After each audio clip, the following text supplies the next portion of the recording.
The numbers you mentioned, which have been brought back by the mining companies, you mentioned how Sibanye, through Lonmin, is provoking you into a strike. The 300, 400 numbers that we are seeing, is this the first time that you encounter such in the first round of negotiations? It's the first time. That's why we call it the insult. It's not even rubbing salt in the wound, it's just an insult. What do you think the strategy is? I mean, the strategy is simple. It's part 2 of what they done in 2012. So they want to show that they are in control.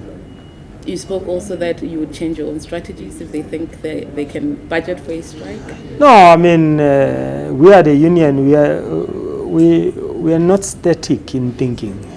We could see how the game is played. We see clearly that it's highly politically charged, this issue. Even the merger of Lonmin, it was not through a sincere business transaction. No. The other question, Dr. Mathunjwa, is around NEDLEC, is around the issues you mentioned of being singled out and the labor law amendments. NEDLEC is where the labor market policy is amended, where the discussions take place. There was an undertaking by the new Employment and Labor Minister, Thulas Nxesi, that there would be that inclusion and that attempt to bring all of these other parties that are outside of NEDLEC in. Would you be willing to sit at NEDLEC? I think that is proper because all these labor bills is where they are passed, and I think is where the capital is raising his ugly head. And then end up amending all these progressive labor relations laws that we've gained in years back. So therefore, I mean, if there is a genuine invitation, I think that will be good. But definitely, we are not going to be captured by them. We'll speak our mind. What do you mean by captured? I mean, sometimes they suppress you. They will try to say, no, comrade, for the sake of the country, for the sake of the economy, who benefits from those economy? We want to be progressive.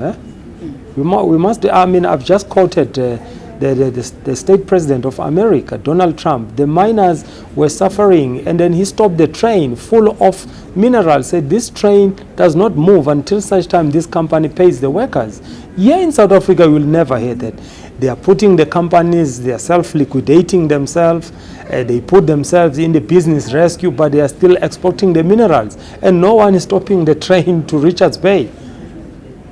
You need more leadership? What do we need? Yeah, South Africa, unfortunately, we are facing with different types of challenges at this point in time. And I think we need a kind of a benevolent dictator style of leadership. That will be very hard, but for the benefit of people. Yeah? Dictatorship for the benefit of people. Yeah, for the benefit, the benevolent kind of a leadership that we want. I mean, I'm not living in Rwanda. The Honorable President Paul Kagame. But if you look at Rwanda, they were faced with genocide, but they are more progressive than South Africa. Why? You will never hear anything like raping a child of 3 years in Rwanda, killing people willy-nilly on the street. I mean, everything, there is order. I've never been there. I want to go there. Because when I read about the Honorable President Kagame, you could see where he's taking the nation to. Yeah, it's a guess. Your guess is good as mine. Coming back to Marikana, in summary, we're almost there. The claim, I mean, I know that ultimately Amcu was removed from the process of the claims, and because Siri was involved and the families appointed their own legal teams and so on. Do you know what the progress of that is? Are you concerned at all about how that is going along?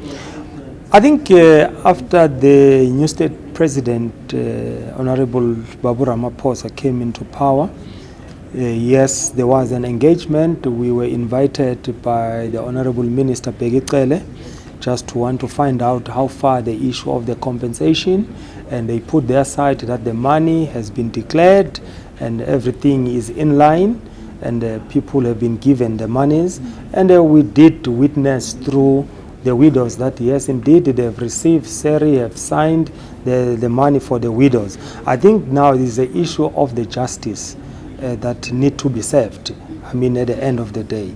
But nevertheless, in terms of the finances, I believe that they were compensated. Whether was according to what they were expecting or was surely by agreement, because they were represented by lawyers. By Amcu aside when it comes to those issues. But nevertheless, as long they've got what they wanted, what they were aiming at, their litigation team was satisfied about that, that is good for us. When you say justice, you mean those who perpetrated the killings must be prosecuted? Yes, but really, if we want to move forward in terms of reconciliation and bury the ashes, surely Mpembe cannot be the sacrificial lamb.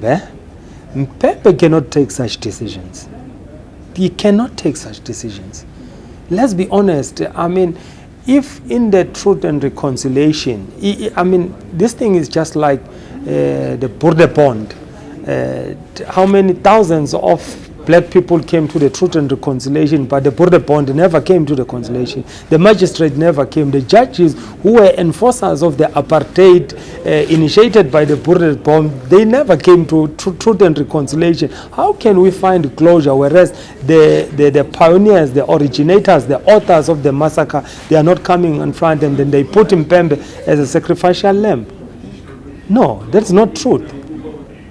Amcu has in the past, some of the commemorations that I've attended, you've complained about the commission itself, the Marikana Commission, and the findings which it arrived at.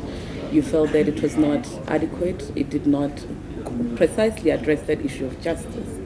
And there was talk that you may seek to challenge the recommendations and the overall conclusion of that commission. Is that something you're still considering? We are considering. It's just some of the things has overtaken us. Last time we spoke to Advocate Dalimpofu to initiate that process. We talked with some other lawyers abroad, black lawyers in US, in different countries in Europe, of which they were willing to assist us on that, because we believe that was a commission of omission. The commission that cannot find anything wrong with Lon Min, come on. The least they could have found Lon Min, I mean, on the wrong side of the law. But they couldn't find it. Nevertheless, the state president, nevertheless, the ministers, but Lon Min, those were the culprits. All the infrastructure was given by Lon Min. Huh? You're going to Congress next month. Is your position up for grabs? There's a democratic process. Members of Amcu will decide. They will decide. Is the nominations not underway, seeing that time is looming? I'm not part of it, but the fact of the matter, all system goes. We've got the Independent Electoral Commission being appointed, regions, they had their nomination as much as they were independent as they are. So we are waiting for the big day, of which made surely they are looking in the eagle eye. Are you still up for the challenge, though? Are you still up for another 5 years? But the fact of the matter, I mean, really, it's open, processes.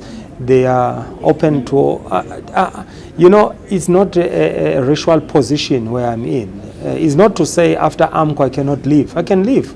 I can go to us to be an organizer with all my experience. I'm willing to be led by any other people.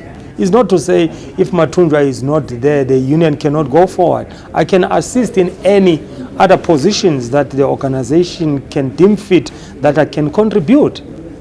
Should the workers renew their mandate, are you up to another 5 years of leading? So if they said yes, I can still avail myself.